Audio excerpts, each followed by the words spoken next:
Well,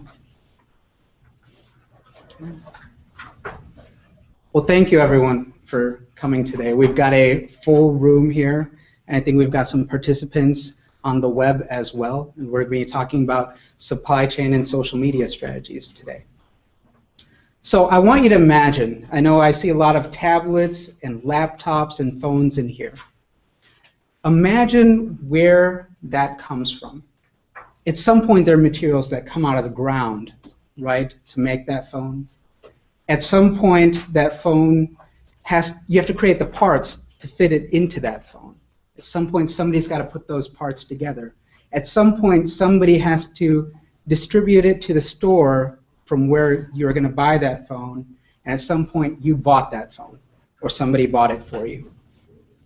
At each stage of that process, imagine the people who are involved could tweet or just send out a hashtag or a short message, maybe with a picture, maybe with a video, to everyone else who's involved in that process. What would be the value of that? What would be the value of that? That's the question I want to raise to you today.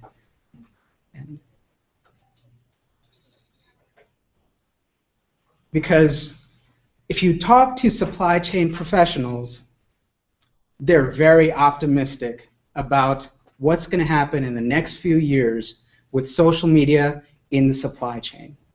They believe that in the next 5 years, this survey was done in 2013, or reported in 2013, and these supply chain professionals, 75% of them said that in the next 5 years, social media will transform supply chain management for the better. And by the way, half of them said it's going to transform supply chain management in ways we haven't even thought of yet. Well, perhaps today we can start thinking about what ways that'll happen. Now, I'm in a room with people, this is Social Media Week, I'm in a room with people who are very interested in social media, and I bet you have a lot of confidence in social media as well. Right? You probably use social media in many contexts. So when I put this up on the screen, you might share the same confidence. However, I believe there's going to be a fight about this, because I believe many businesses are still going to be slow to embracing social media to improve their business processes. And perhaps you can already think of what some of those reasons are. You know, lack of technology, the difficulty of change, but most of all, I think there's one thing. There's going to be a fight about trust, right? I believe the success of social media in business-to-business work depends on trust.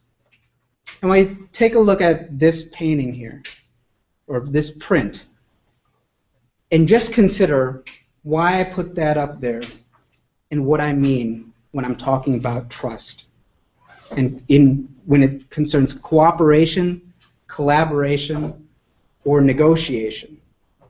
Right?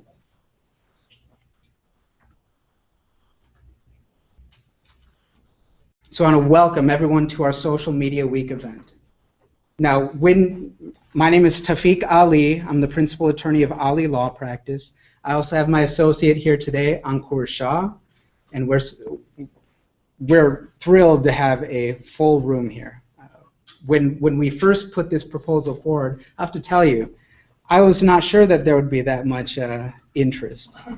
I remember just a week and a half ago, I was talking to Ankur, my associate, and I asked him, well, you know, don't we need to market this thing a little more heavily? Don't people need to hear about it?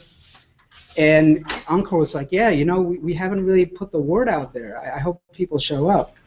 So that day, he called the Social Media Week people and said, well, you know, what are we going to do? We need to know how to register people for this event.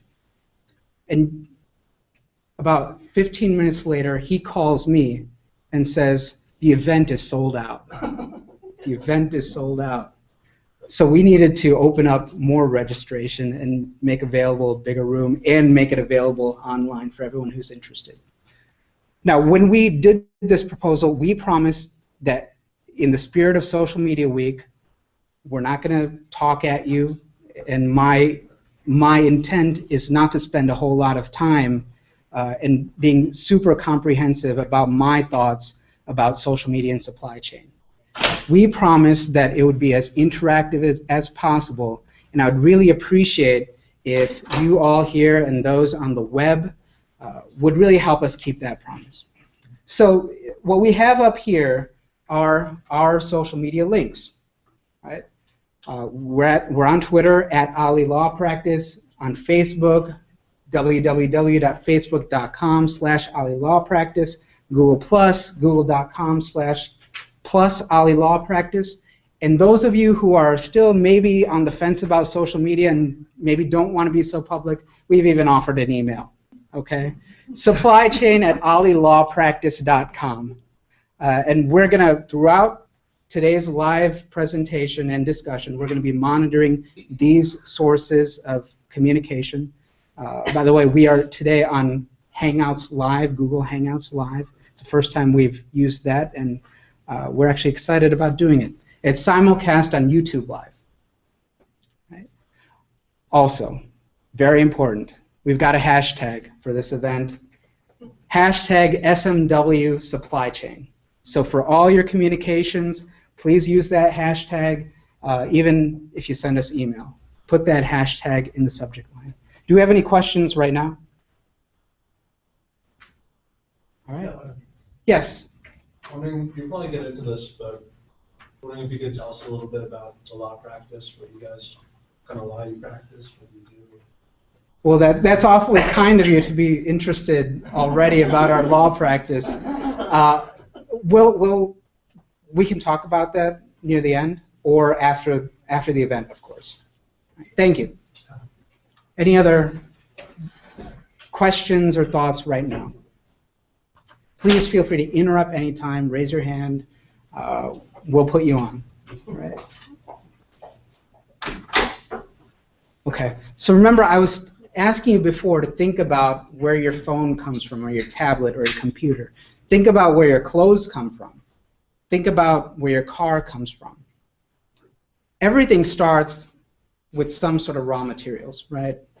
You might need steel, you might need oil to create plastic, you might need water, you might need any number of raw materials, and some organization, some party out there is in charge of getting those raw materials, right? Now, especially with complex technology, you don't just go from raw materials to the product right away, right? With your complex technology, you've got parts in your phone that are not all built at the same place necessarily, right? You've got a chip in there, you've got a receiver in there, you've got a case that needs to be built, you've got a screen that needs to be built, and those are not necessarily all made at the same place. Now, typically, there's going to be a manufacturer who does gather all those parts and put them together, right, and create that product that you're looking at right now. But, you know, often you don't buy straight from the manufacturer, right? Often there's a distributor or a retailer that you're buying from. Now, certainly, the traditional method of moving product from raw materials all the way to the consumer involves a lot of these steps, including between the product manufacturer and the retailer. There's usually even an intermediary there, a distributor. You may realize, however, more and more that distributor is not really part of the equation, and you can probably think of why. Right? And I'll ask you why you think that is in a little bit.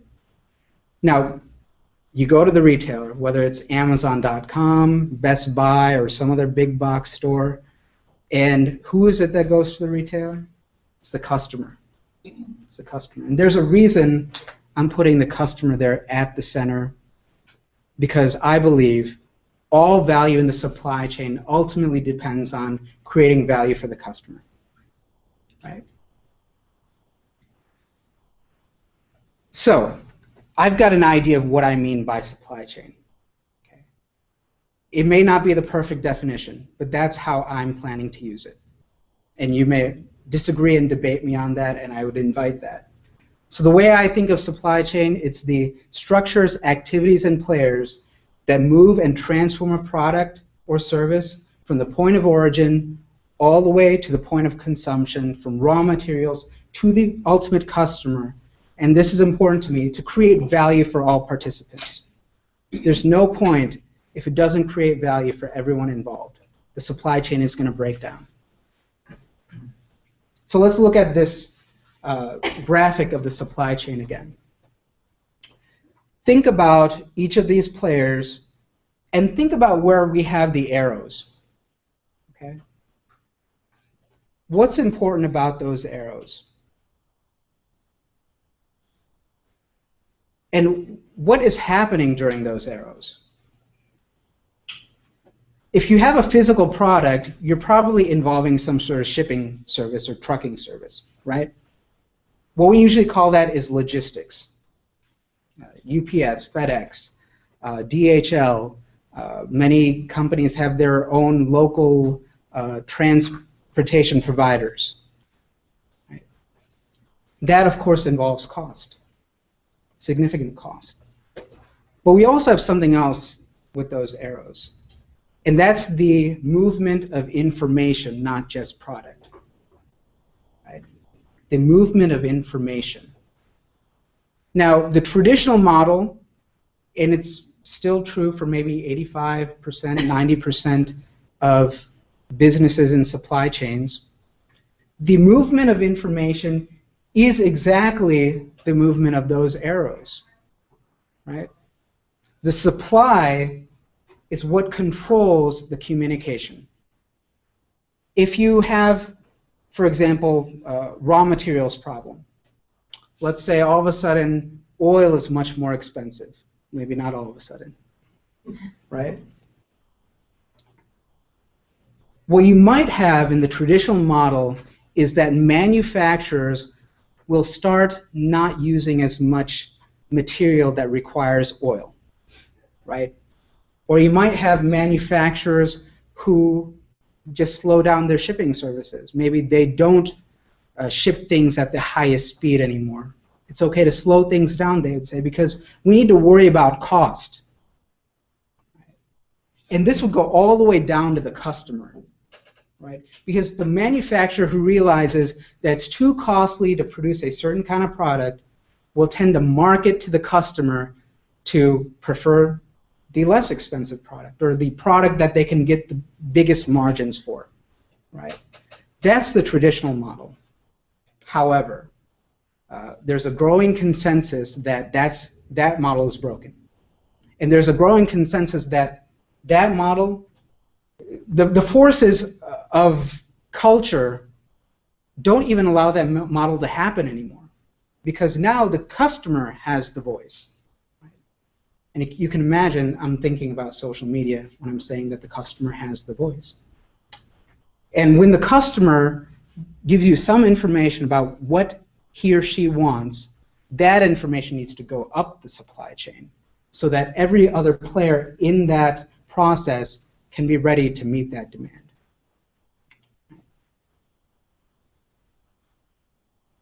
So I'm just going to run through these real quick. In fact, I'm not going to run through them one by one. Think about what a supply chain cares about. Right? They want to reduce costs, and they want to increase profit. Right? And as I said before, I believe that increased profit depends on ultimate value to the customer. And what are things customers are demanding these days? Higher speed shipments, higher speed delivery. They want more customization. They want to have a voice in what they're buying and how things are being developed.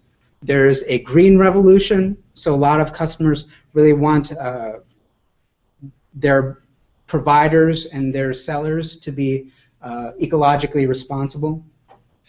And another thing you're having is that tastes are changing more rapidly too, right? And social media has something to do with that.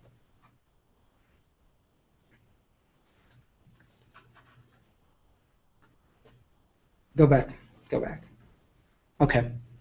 Go back to the next slide. No? Next. Stop. Okay. So I'm here with a lot of people who are interested in social media. I'd like to ask you, what would be the right definition for social media, or a definition for social media? I have a comment here. No? I'll try something. Sure. Social media is communicating to a wider audience using specific platforms designed for that purpose. Okay. So social media is communicating to a wider audience using specific platforms for a certain purpose. Right. Well, how about, you know, direct mail advertisements? I don't know if you get them anymore. You get all this junk mail. Junk mail in your mailbox. You still get junk mail in your physical mailbox in addition to spam in your email inbox. Is that social media? That's a means to communicate to a lot of people? Oh, no, because that's not opt-in. Okay. So that's one point, right? I think that's interesting. So the recipient of the information gives some sort of permission to the provider and lets them know, hey, I'm interested in that information. Right? Well, how about, let me take that a little bit further, though. Suppose you do opt in to a newsletter, or you actually go into the store and say, hey, I want you to send me as much junk mail as you can. Is that social media? Because you've got an opt-in. Right? Not necessarily. Yes. So could you say that you're opting in to social media, or let's say a store on Facebook, and you like their Facebook page because you know you're going to see. Personally, I like to see where they'll have deals and things, and it'll show up on my feed. Okay. That's me opting in, right? You're opting into a Facebook page, right? For their, yeah. And what I'm getting from you is that's importantly different from opting into some other kind of communication platform. So I want you to think about Facebook, think about Twitter, think about blogs, think about Wikipedia, which is one of my favorite platforms that I consider to be social media. What makes those things social media? Dialogue. Digital. Dialogue. Digital and dialogue, Yeah. right? Digital and dialogue. I think dialogue is really important. So the way what I consider to be social media are user-generated content that's relatively uncensored, and you can directly publish it to your audience. And it's typically real-time or nearly real-time. And most importantly to me, it invites dialogue. It invites interaction, and it creates a strong potential for collaboration, and often helps to establish or uses an established online community. So anything else we can add to that? There's lots of cool cat videos. A lot of cool cat videos. And what makes that social media? So when somebody puts out a cat video, why is it social media? Because Honestly, I am a sucker. If I see a funny cat video anywhere on anybody's feed, I will click it. you'll click it. It's clickbait. It's Yeah. total clickbait for me. And will you respond to it? A lot of times I will. Okay. And how would you respond? I will say something just encouraging, like, oh my God, this is the cutest video ever. Okay. So you'll comment on it, right? Yeah. You're talking back to whoever provided that content to you. I know a lot of platforms also let you like. Well, maybe one platform, because of trademark reasons, lets you like, lets you share it with other users, right? Now, let's think about the popularity of social media. And I'm thinking about it from a business to consumer standpoint, or just an individual to individual standpoint, right? And we're looking at various platforms and how long did it take to reach 50 million. Right? It took television 13 years to reach 50 million households. The internet, it took 3 years to reach 50 million subscribers. You remember AOL, CompuServe, Prodigy. Facebook took 1 year to reach 50 million subscribers. And Twitter, only 9 months. So clearly a lot of people see value in social media, otherwise why would you opt in to that sort of communication? It's one more thing you have to deal with in your day. Why would you do it if you didn't find it valuable? Now the question we're raising here today is how do we bring that same kind of value that people find in social media to the business world to help them run their business processes more optimally? Well, one source of value I want you to understand is that out there, business people already get that you've got to be more collaborative and open and transparent to be really effective with whatever you're trying to do. It's already the case that those businesses that do really well, outperform their peers, are much more likely to identify openness and transparency, often using social media tools, as a key driver of that performance. Now there's a McKinsey study from a few years ago that tried to quantify the value of bringing in social technologies into business. They concluded that if you could bring in more social technologies into business, you would increase employee productivity by 20 to 25%. And a lot of that is because it would be replacing email. And I want you to think about why email may not be as efficient as a social platform, social media platform. They also claim that there's a potential for $900 billion to $1.3 trillion in value that's being left on the table today because companies have not yet fully embraced social media. And before we move on from that, here's my understanding of why that is. Right? Social media connects people. It makes it easier to transfer information from one person to another. Right? And it creates value by engaging one another. But it used to be that that transfer of information was very costly. Right? It used to be that certain types of transfer you would actually only send by FedEx. Now that's still true, but that's expensive, right?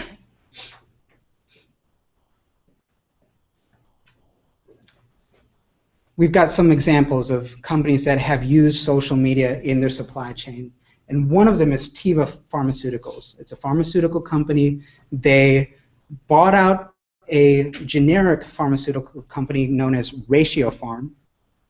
And when they bought that company, they also brought in some of the social technologies that Ratiopharm was already using. And when they did, in only about 3 months after adopting social media, they shrank their manufacturing cycle time by 40%. And with some of their suppliers, they shrank the supplier lead time by up to 60%.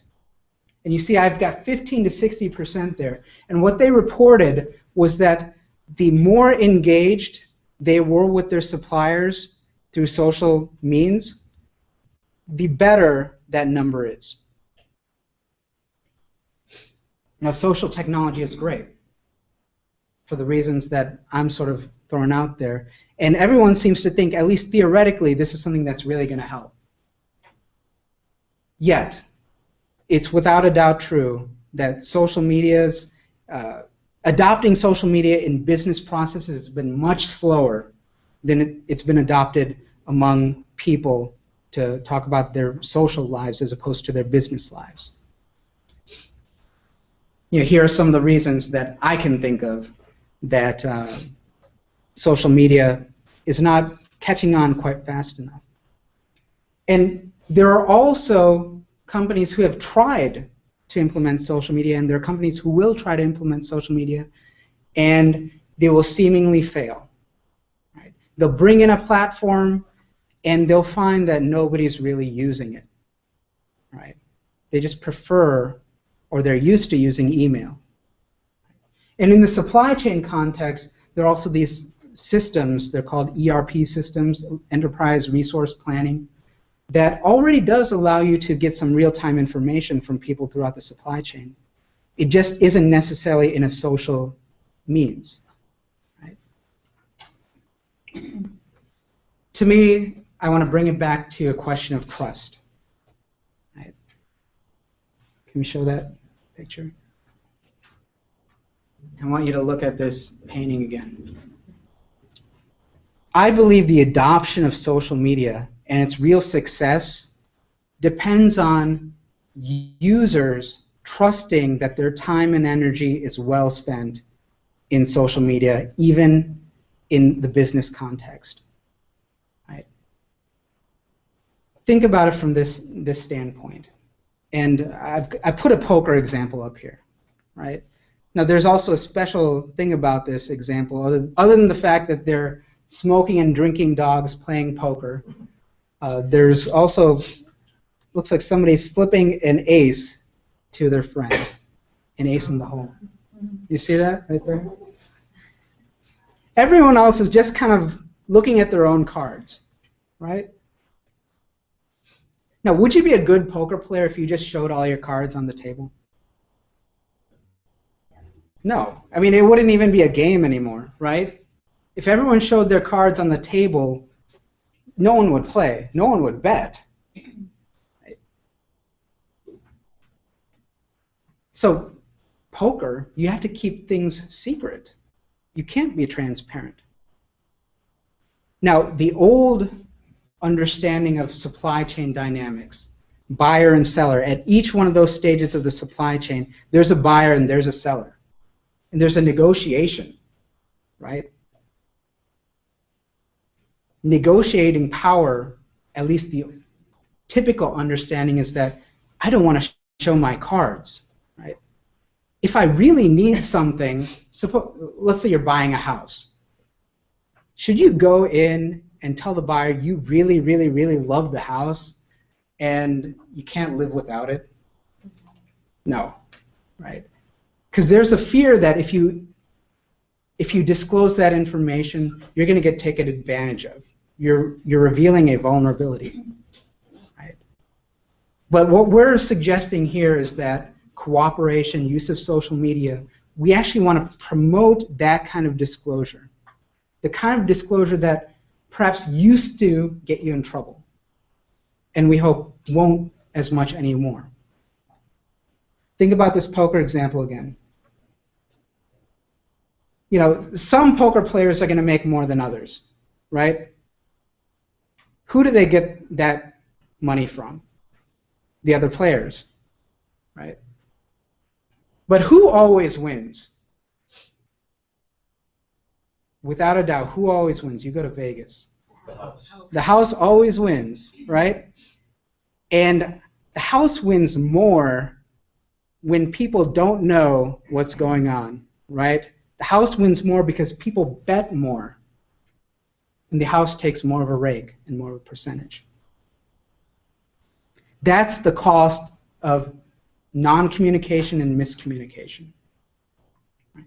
Now I want you to think about the dog who's receiving the ace and what seems to be his friend who's about to hand over the ace. Right? The friend who's handing the ace over, why is he doing that? He's going to lose anyways. He's going to lose anyways, right? It's worth less to him than to the other guy, than to his friend. So It's worth less to him than the other guy. Are people always that generous, though?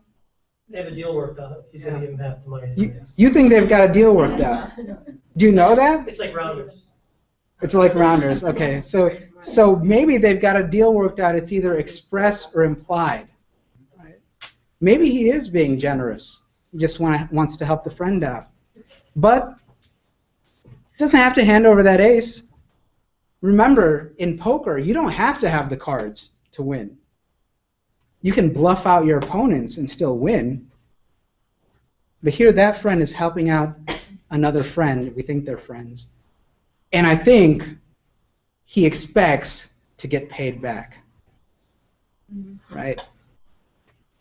I think he expects to get paid back so that the next time he needs an ace, the friend will hand it over. But what if he didn't trust his friend to hand it over? Right? Because the friend could hold that ace and just throw it in the muck every time, and you'd never know that you're getting taken advantage of.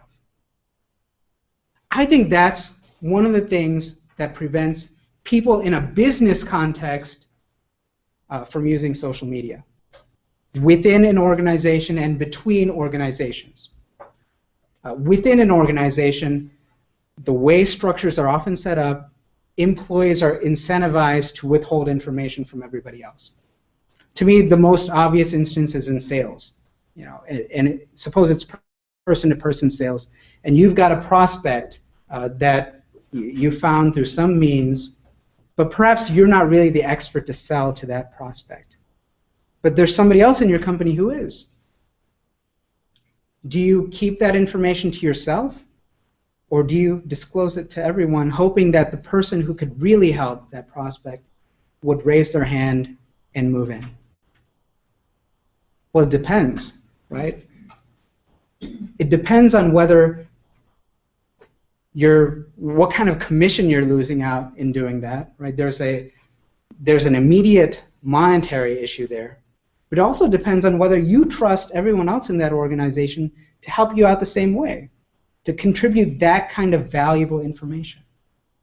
And if a company culture, remember how we were saying, the companies that really outperform their peers identify openness as a critical element in their performance. If the company culture promotes that kind of openness, I believe everyone in general will be better off.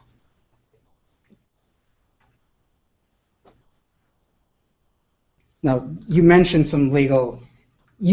being interested in legal topics, and we'll just throw some up there for now. Not go into them in depth, but if you have specific questions about them, please feel to raise them. That doesn't mean I'm providing legal advice today. There's no legal advice, but we're happy to talk about theories involving the law. Okay. Now, in business, there are some special considerations that you may or may not have in your typical social media interaction. Now, even in your day-to-day lives, when you're using social media as part of your lifestyle, you're probably worried about things like privacy and security. There are things you don't really want out there, right?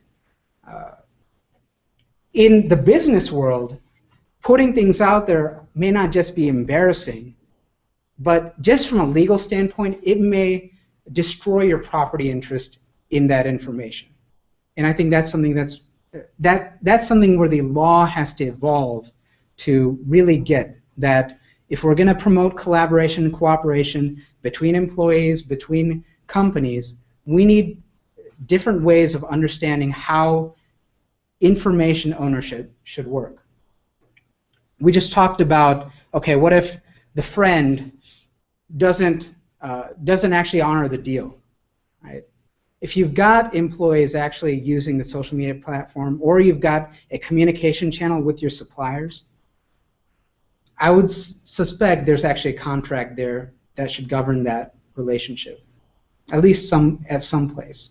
But you don't want to have to write a contract every single time you want to buy a widget or sell a widget, right? You probably just want one or a few overarching understandings of how the relationship is going to work.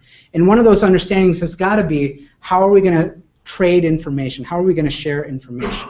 And if one side isn't living up to their bargain, living up to their deal, you might have a legal issue. You're going to want to take them to task for it. There's liability for misinformation. right? And I've also got there the danger of the unedited thought. How often have you seen somebody or had yourself write a status or a post that you regretted very soon after you wrote it? Right? Or you looked at someone and said, you should regret having put that up there, right? In the business world, that could have consequences, right? Especially if you end up in litigation, if you end up in some sort of dispute that actually has to go to court. Possibly every single thing that's ever been said on that social technology platform is fair game for your opponent to use against you, right? And one of the concerns I have is that if that's true, it might prevent people from being open in their use of social media. It might prevent companies from really instituting a total transparency in social technologies. You know, one other thing I'm throwing out there is there's a business records issue when it comes to social media use in a business, right? You probably may remember filing cabinets. Well, maybe some of us don't. I think I've seen one in my whole life. It's a place where you actually order things, either alphabetically or by some other means. Each one has its own folder, and you're expected in a certain type of business, in many types of business, to include a written record of certain things that happen, right? And you've got to have a practice of doing that regularly, because there's something called the business records exception, that if you actually get sued or you need to sue, you can't use your own documents to your own benefit unless they're kept in the ordinary course of business with information derived at or near the time by someone with personal knowledge, and basically that it isn't a one-off deal, right? The thing with social media is that it might be harder to create that kind of expectation, right? It's possible. You could say that, hey, every time you observe a shipment, you need to take a picture of it and tweet it or put it on our social media platform, and that will constitute a business record of that shipment. You could do that. But if people aren't actually using it and they're not complying with that, you may not have that. Right? And that's what I have for now. I want to remind you we've got our social media platforms here to ask questions or make comments. And I want to open it up to the audience to offer some thoughts. Do you have any questions or thoughts out there? Yes. A lot of things in supply chain, you have a VPN, a virtual private network. Mm-hmm. So that opens you up to your supply chain. And then you also have privacy because of the people from outside of your supply chain, can do it. So, isn't that better than social media? Or that's my thought. Is you have legal issues that you can keep. That's a good question. So the gentleman is pointing out that many players in the social media world, really players in the business world, use VPNs to collaborate with the people they're working with, and are believed to be very secure. They're encrypted connections, assuming you use an appropriately secure VPN system. And in theory, that allows for great collaboration. And there's a concern that social media may not have the same protections when it comes to security and privacy. I think that's a very valid point. Does anybody have a response to that? Yes. Well, I'm also wondering about technologies that companies like Salesforce or Microsoft, like Yammer, they're making kind of more, let's just say, pseudo-private or corporate-oriented social channels. So in other words, instead of having everything be out in the Twitter sphere, Yammer is supposed to be within the context of the company's environment. So My question is, what are you guys observing or seeing as companies are dabbling? Because again, I don't think that's widespread. I think people are experimenting, but I'm curious what you observed around, people starting to use those types of technologies and how, I mean, you kind of gave a very high level example, but I don't know if you can talk to were there certain things that they were doing in terms of how they were using that kind of technology to drive those savings, or were there certain parts of the supply chain where it's starting to mature, but starting to grow? Great. Thank you for that. Long question, sorry. So you mentioned there are business social media solutions that are actually out there, like Yammer, and you mentioned Salesforce, and often these things connect, and potentially that can provide a secure platform for people to discuss business-related issues. It's not like I'm tweeting to the world about every business-related issue. That Yammer or Salesforce platform or some other platform, I can actually enclose the community within which I'm actually going to share information. So that might solve some of the concern about privacy and security with a VPN versus social media. I think the gentleman there might respond to you, though, and say, yeah, that makes absolute sense. However, the idea with social media is that even if you've got that enclosed community, let's say you've got several people who are in that community, sometimes those employees are going to move, right? You don't necessarily stay at the same job forever. So there's a concern about, will that private information, even within that enclosed community, get disclosed beyond, right? But it does sound like you think there's some value to something like Yammer or Salesforce. How would you describe Yammer? My understanding of it is that it's basically Twitter or Facebook inside a company. I mean, that's pretty close. I mean, it's a feed, right? And the idea is that you have a stream and you can follow people. I mean, it's borrowing the same type of culture and behavior. I mean, I haven't used a lot of it yet. I think I've played around with it through some other outside work, but in closed groups.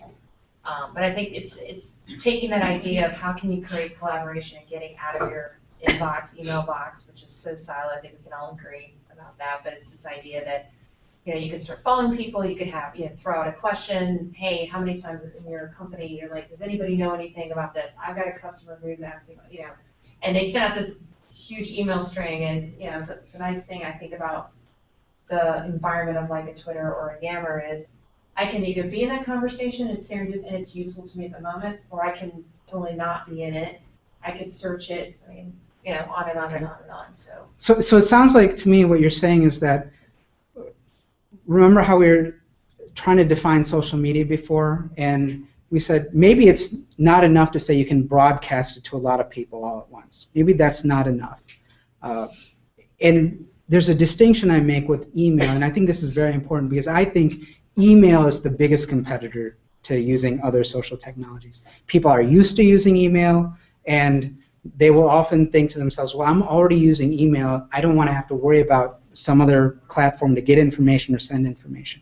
But one thing you seem to be saying is that if you use it on a social media platform, if you go to a social media platform, you get to choose the type of information you want to focus on, right? The information that's really useful to you. Whereas with email, I consider it more of a push notification to you, right?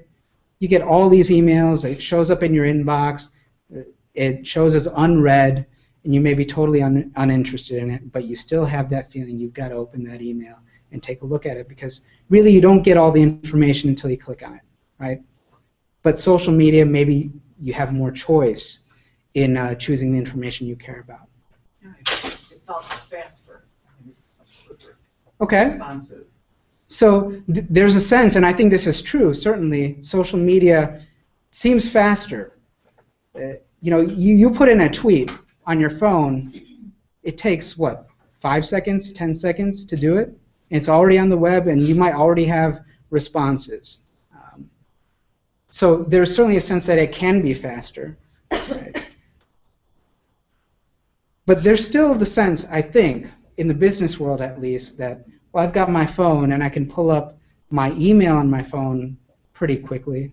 Why not still just use email? Right? I want to address this lady's other question, though, before we move on. The question of what is our understanding of what's been happening with the companies that have tried to implement social media solutions. And my understanding is that a few have been publicly vocal about their success. GE, Home Depot, we had Teva Pharmaceuticals here. We know Novartis, another pharmaceutical company, has used social information to really improve their research and development. Boss Clothing, social media and social interaction to understand shifting fashion almost real time. And their goal is to, I think, bring the sales cycle down to 1 week or 1.5 weeks. So there are a lot of companies out there that have explained that, hey, they've had some success with social technologies or any other type of social collaboration. However, you're right. We also hear, perhaps not so publicly, but there's a lot of this chatter going on that social media was a waste of time for our company. You know, we put it out there and nobody used it for anything that actually helped the business, right? What they say is our users just didn't want to have to go to another platform to get information that they're already used to getting through email. And they're saying when the social media is used inside the business, sometimes it's only used for social purposes, telling people where you want to meet for dinner, or are you going to the baseball game or something like that. And there are people out there who say, well, when I do go to the social media platform, there is nothing interesting there because nobody is putting out really useful information. Right? I think that goes back to the trust issue, though. The idea is that if you want the social media platform to succeed within a business, the users have to trust that their time will be well spent to go to that source. It has to be the default source of their information. They have to believe they're going to get reliable, comprehensive information there, and they have to believe that their contributions will also be rewarded.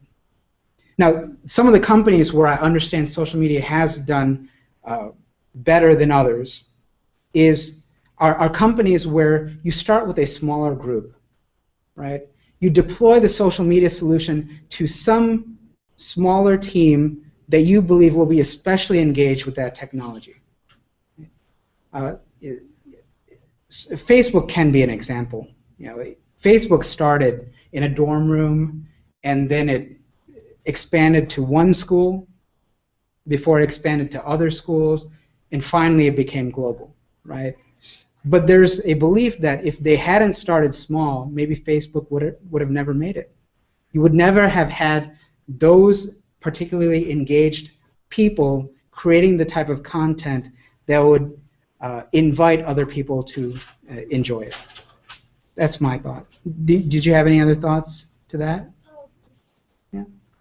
Okay. We had some more hands out there.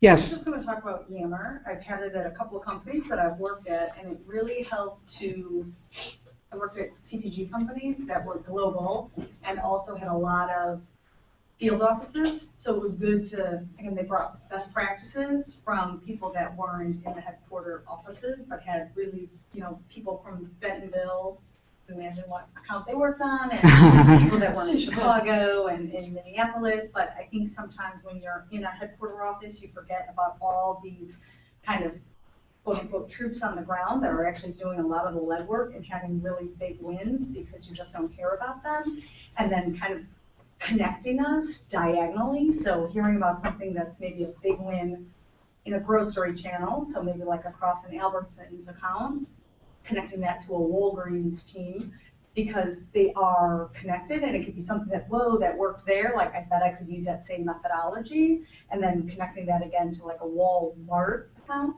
methodology, and saying, oh, if it worked there, maybe we can use that in a sales presentation, because it's everybody in all walks are running at 5,000 miles per minute, that you don't have a chance to do it. So it was a lot of best practices, and then sometimes within the global organization, they just wanted to give a lot of rewards and accolades because we're so US, focus.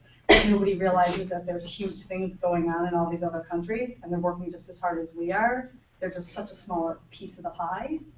So it was a way to just kind of give, hey, this, hey, we won, like new distribution in, I don't know, Canada or something where we're like, oh, but they like put the dollar figure, and we're like, wow, that's huge, but you just wouldn't realize it. So again, but I think the reason it was really successful was because the champion was like a team, like a really big team leader, or someone that was the head of like an organization. Okay. Like, or the head of a country, which I think, to your point, it started out small, but like the head of a country would really get behind and say, hey, we are going to champion this because I want to make sure that my country gets a lot of recognition and really kind of push that forward. So kind of to your point, Okay. definitely agree. Very interesting. So you mentioned that global companies and globalization was one of the threats and opportunities that I just sort of popped up there. Would especially need means of easy and collaborative communication. And you mentioned a company headquartered in Bentonville, Arkansas, I think. Is that right? All the companies have been headquartered on the East Coast, Yeah. but all the major accounts actually, so we have all the number one drug account is actually headquartered in Chicago. The actual retailer is headquartered in Chicago. The number one mass account is headquartered in Bentonville, and your number two is over in Minnesota. So your biggest accounts are all over. Yeah. Number one grocery account is over in California. So part of globalization is not only that we source supplies from all over the world, we also sell products all over the country and all over the world.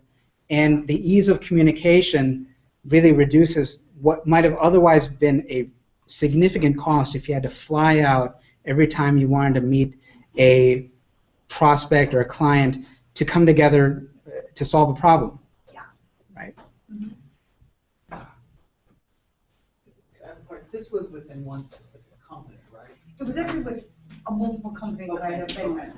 Okay. So you've had multiple companies who've used Yammer, yeah. Yammer, and they've had success with it. At least I have. Like, I don't know that they were. I didn't realize.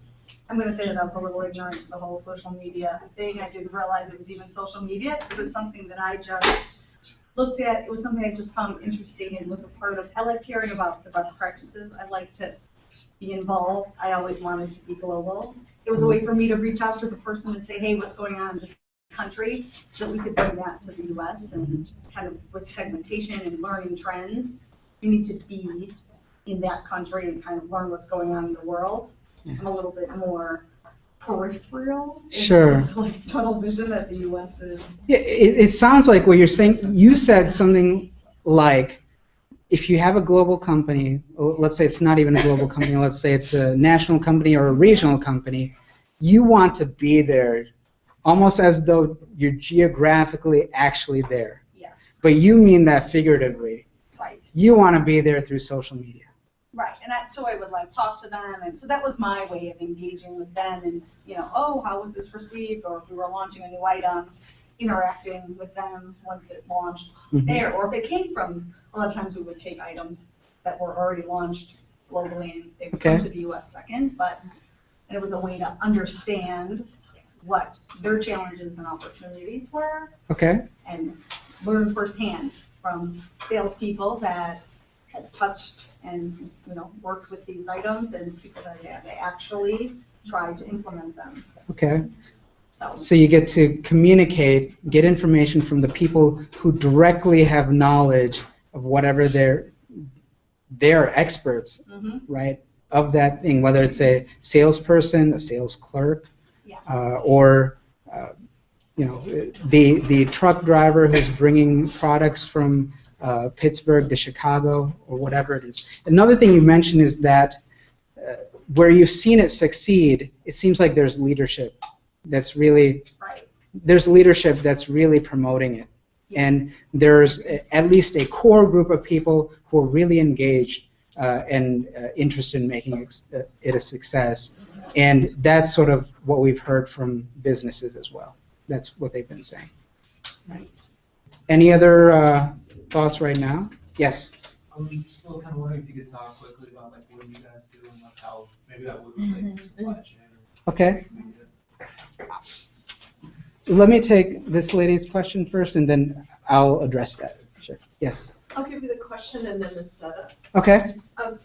In your research, did you look at how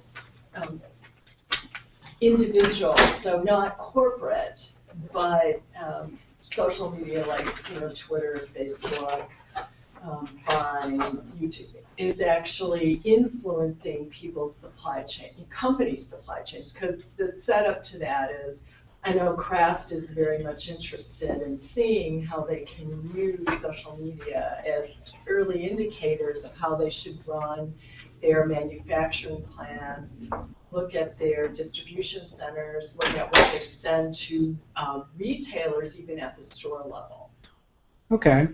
So you mentioned Kraft, and there are a lot of companies out there who are really interested in getting information through social media for a lot of reasons. Mm-hmm. Certainly, well, let's start with B2C, right? That means business to consumer communication in social media, and by far, B2C communication is more widespread than B2B communication in social media, because companies have realized that social media can be a great way to market their products and services, and also a great way to learn from their customers what they want.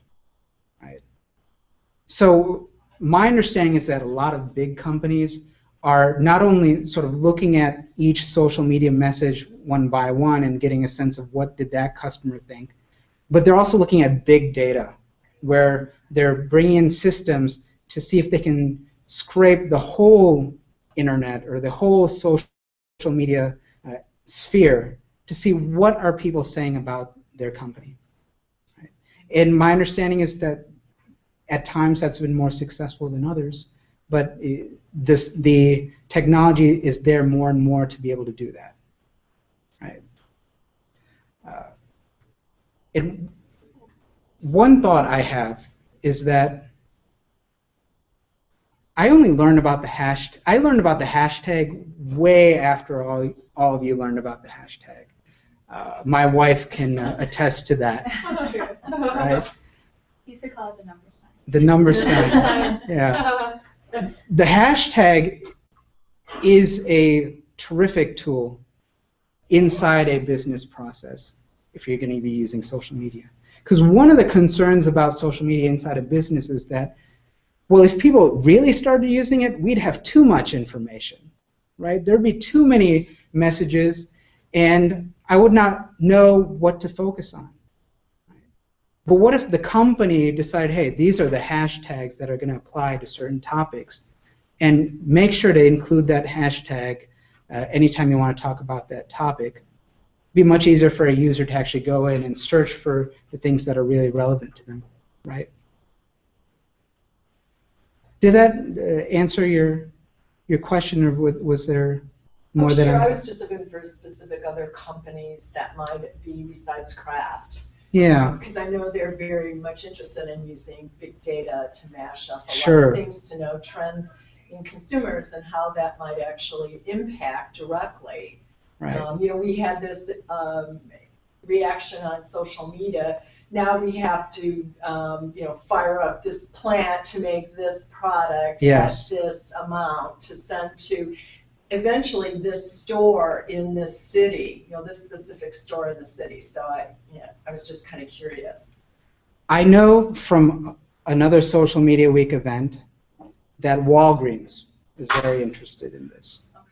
Okay. And I'm sure many other companies are as well. I mean, think of anytime you download an app for a retailer, there are reasons why they want you to download that app. They're getting all kinds of information from you. Maybe if you've turned on location services, they know where you are when you're interested in something. I mentioned Boss at one point. Boss's efforts started not necessarily with technology. You start with just salespeople considering what their customers are actually telling them at the store, right? So a lot of companies are seeing value in hearing from their customers about what they need, right? Yes. But what about similar to what Mary just indicated in terms of using something like that for, within the manufacturing process of the, the putting together the component process, if they're experiencing difficulty. So it's not just within one organization, or it's not just to the consumer or with the consumer, but it's more broad-based. It's with all of the individuals who have, blood in the game, so to speak. Sure. Getting that, product. Makes sense. So Tiva, one of the examples I put up there, has a system like that that allows it to communicate with its suppliers, right? And it can communicate, hey, we need this at this time, and we don't need this anymore, right? And think about how that saves money. Maybe you have less warehousing, you have less production of things that are just going to go to waste, and you saw that they reduced their manufacturing and lead times from their suppliers by doing that. So my thought with respect to your question is that some companies have really succeeded, like Tiva. Home Depot has a solution that it uses to communicate with its vendors, right? And they can communicate, hey, there's a problem in the supply chain here because a shipment is going to be late. And if a shipment is going to be late, who do we need to let know that a shipment is going to be late? Right? And maybe that promotion we were going to put out there for power drills next week, maybe we should put that off to another time. Any other thoughts right now before I turn it over to Encore for a little bit? I'm going to answer your question. So our law firm, Ali Law Practice, we focus on business litigation and business advice. Right? We focus on small and medium-sized companies, and we consider a small and medium-sized company being anywhere from a startup, thank you, to up to $30 million in revenue a year, $50 million of revenue a year, and we help them with their intellectual property disputes, patent litigation, copyright litigation, trademark litigation, and we help them with their contract disputes and helping them forge good agreements. From a supply chain context, I believe just about every business, because there's no business that's totally self-contained. Every business has to have a relationship with at least a customer and some sort of supplier, right? Restaurants have all kinds of suppliers, right? At least they've got to get their ingredients, right? And a restaurant might look all the way up to the supply chain to really prepare. Suppose you find out before anybody else does, although if it's in social media theory, everybody will know sooner rather than later. You find out that there's a shortage of avocados in Mexico, and that means 3 months from now there won't be as many avocados in this country, and the ones that are going to be there, they're going to be more expensive. Well, you might want to change your menu to have less guacamole, right? On the other hand, suppose you're getting a message from your customers saying, hey, the best thing on the menu is the guacamole, right? Well, then you might want to come up with some sort of creative solution to maintain your profit margins while pleasing your customer. Right? But every one of those relationships, whether it's with a customer, whether it's with a supplier, whether it's with your labor is a type of supply as well, involves an agreement, typically a contract, oral or written, that needs to be enforced and people need advice on how that should be structured. And we help people and businesses do that. Did that answer your question? Right. Are you based in Chicago? Or are you... Yes, we are. We are a Chicago law firm. Encore? Encore is going to show us some examples of companies who are, I guess, putting forth social media solutions for supply chain organizations. Sure. And Ankur is also going to show us, a very rudimentary way that social media might be used among people who are within the supply chain. Right? Take it away. Hey everybody, my name's Ankur Shah, and I work with Tawfiq Ali. And I know a couple of you folks had to take off, but just out of curiosity, how many folks use social media in their personal lives? Out of the folks that still are here? Okay, so that's pretty much almost everybody, right? How many of you guys use social media in your jobs, as a part of your job? Still a decent number. Just out of curiosity, how do you guys use social media, like in your jobs? LinkedIn. LinkedIn. Okay. So maybe to like kind of prospect clients, right? You're going to try to figure out people who could use your services. How about you other folks? We help our clients develop content. I work for a public relations firm, and we help our clients sometimes develop content for their social media sites. Okay. Okay. We also, for our own agency, have our own social media platforms on Facebook, Twitter, and LinkedIn. So you're almost directly involved in social media Absolutely. and making sure that companies can use social media to promote whatever it is they do. Okay. Yeah, we help them learn how to talk to their customers through social media. Got it. Okay. And you other folks? I curate content for the company that I work for and post to Twitter, Facebook, LinkedIn, and Google Plus. So you're actively involved in taking your company's kind of projects, events, and broadcasting them on social media. Some of that, and also like finding industry news to share with our followers. So it's almost like marketing the company's kind of brand, exactly. Okay, and that seems to be kind of what a lot of people think about when they think of social media, and the business world. It's finding customers, it's finding prospects, it's promoting the company's brand, and a lot of that is business to consumer, right? And so obviously, Tawfiq had a chance to kind of, I think, bring to light, well, if there's all this business to consumer traffic on social media, and it seems to be really helpful, right? I think a lot of people use LinkedIn to find prospects. A lot of people use social media to promote their brand. How come it hasn't caught on as much internally in the company, between colleagues? And one of the things that we've taken a look at is, where has it caught on? Even if it's not as widespread, where does this kind of stuff exist? And this is something that Tawfiq brought to light, is a process called Kanban. So Kanban is a Japanese word, and from what I understand, Tawfiq, it means something about, is it posting or a note card, right? Is that the meaning of Kanban? Right. So usually you have columns that represent different stages of a business process. Yeah. And you put up there, hey, what are we expecting to have to do? What are we doing now? And what is done? And what's already done. Right. It's a way of organizing tasks, right? I mean, if you've got so many different people involved in like these big Fortune 500 companies, that it's going to become really difficult to organize information in a social network. But there is software out there that does that. And one of the pieces of software that we had a chance to look at and have even considered using in our own business is Trello. So let me just give you a quick overview of what we've got here. Trello is considered a Kanban system, and kind of going back to our earlier discussion.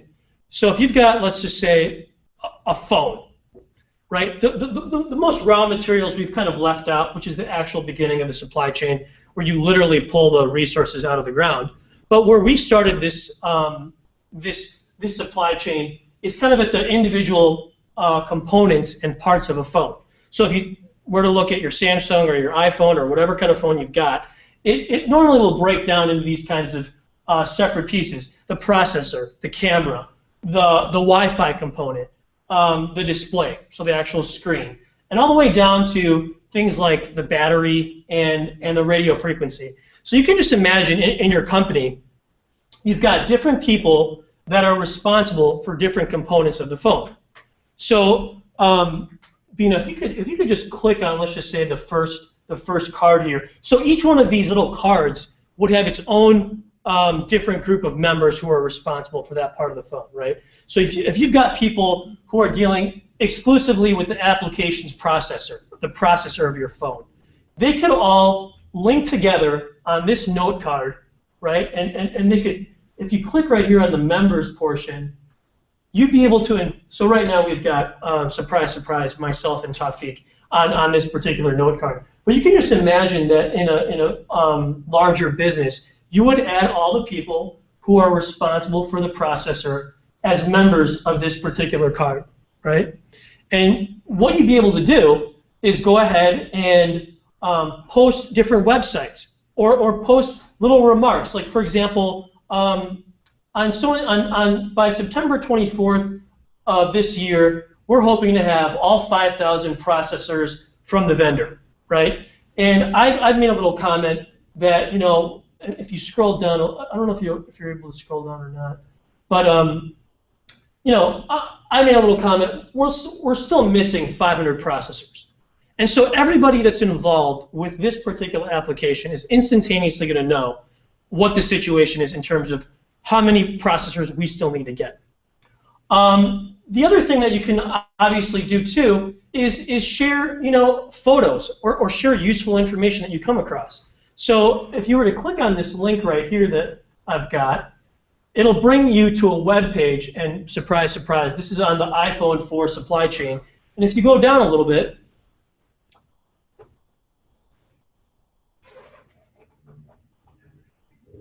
maybe a lot of it, right here, you'd have kind of a graphical picture of the iPhone 4 supply chain. So this can, and we can flip over back to the Trello system, and then you can X out of that. And you can imagine that this would happen for all the different pieces of the individual parts of the iPhone or whatever cell phone. And from a management perspective, you would have access to not only the individual parts, but then also how those parts are going to get transferred to the manufacturer, right? So the logistics to manufacturer portion is the transportation aspect. Once you've got all the pieces, you got to get them to the manufacturer, right? And how are you going to do that? You're going to do that through trucking, through airline, through shipping, and potentially even through the mail, right? And as a management executive, you're going to have not only just access to maybe these cards here that are for the individual phone parts, but you're going to have access to the entire supply chain. And you're going to be able to see every link to the supply chain, who's responsible along each part of it, how things are going, and what needs to be done at a big picture level to make things go more smoothly. And that's why we think that this type of technology isn't just something that you can give you know, a good discussion about. It's something that you can actually get your hands into, get people that you work with involved, and have them instantaneously start collaborating and knowing what each other is doing, so that when you have meetings and board meetings, it's not just, oh, well, that's a different division, I don't know what they do, and I don't care what they do. You're going to have some access to what they do every day, what challenges they face, how they're trying to solve those challenges, right? And so you know, all these kind of bold headings are parts of the supply chain, and I think we've given you some kind of quick examples of the ways that you could use this technology or use this kind of platform to hopefully improve not just business to consumer marketing and targeting of leads, but also improving really a wide variety of different business to business practices. And you know, this is for manufacturing of a phone, but Tawfiq used the example of avocados and guacamole. But also, if you think about it, we're hoping that you guys can also pull out ideas of how you might be able to use a system like this in your own work, right? If you're involved with social media marketing and you've got 10 different clients, sometimes it's difficult to kind of keep track of all that and to keep track of what you've advised one company to do and what you've told another company to do. But if you can keep track of all 10 different companies and have different team members who are responsible for each account connected, while you have access to all 10 accounts, that's going to be something that we hope is useful, and it's something that's going to catch on in the future. The Kanban system is being used right now and has been used by Toyota, I believe since the 1980s. And Trello is a modernized, up-to-date version, which is actually free, that is starting to be used by more and more companies. And so if there are any questions about Trello or Kanban technologies or other technologies, let me know. But yeah, that's something that we hope will be helpful to you guys. So. Anyway. Encore, why do you consider Trello to be a social media platform? Sure. So this gets back to the definition of social media, right? Social media is really anything where you have usually an individual posting to a group, as opposed to an individual communicating only to one other individual. And it's supposed to be a long-lasting platform where there's supposed to be interaction, right? So in Trello, when you post something about a late shipment, the expectation is that people will post back and say, well, okay, if we're late on getting the application's processors, has anybody called that account? Has anybody talked to the people over there? And if they have, you're hoping that they're going to post. I called Jim over in Korea about this problem. And potentially you invite Jim to join that discussion, and Jim gets back and says, well, I talked to you folks, and here's how we're going to resolve that issue. So it's meant to initiate an entire discussion. It's not meant to be just one email that's sent with one reply, and that's the end of the conversation. It's supposed to be an ongoing, collaborative type of avenue for resolving problems. So Anybody you else? said that this is a free software? That's right. Trello is a free online platform. They've got a lot of great content on their own site about how to use it, what the capabilities of Trello are. And there's a lot of different ways that this kind of can be set up. It's a customizable platform. So we've got individual phone parts, logistics to manufacturing, logistics to retail outlets, and there's actually other parts, retail to customer.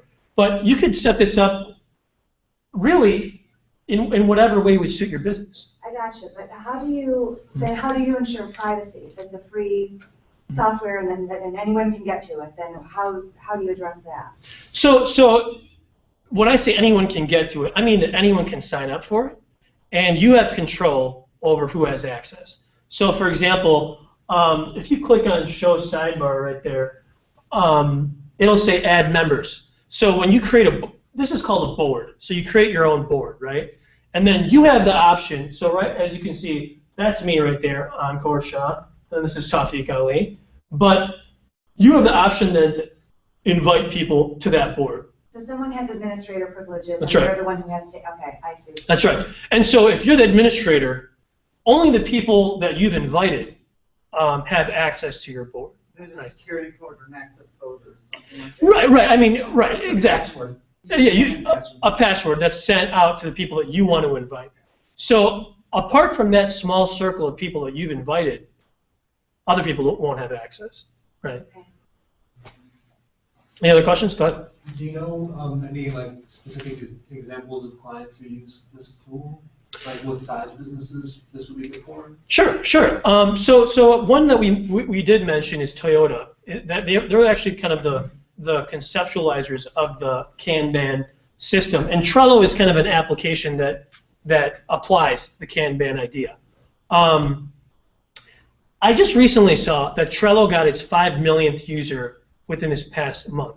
So it's something that's catching on, maybe not as fast as some of the other social media tools, but I think that's because business-to-business type of applications, well, first of all, the audience is more limited, right? The number of businesses is going to be less than the number of actual individuals in the world. I have a client who used to work for Toyota and came from this school of thought and used it, and he now runs a furniture installation company.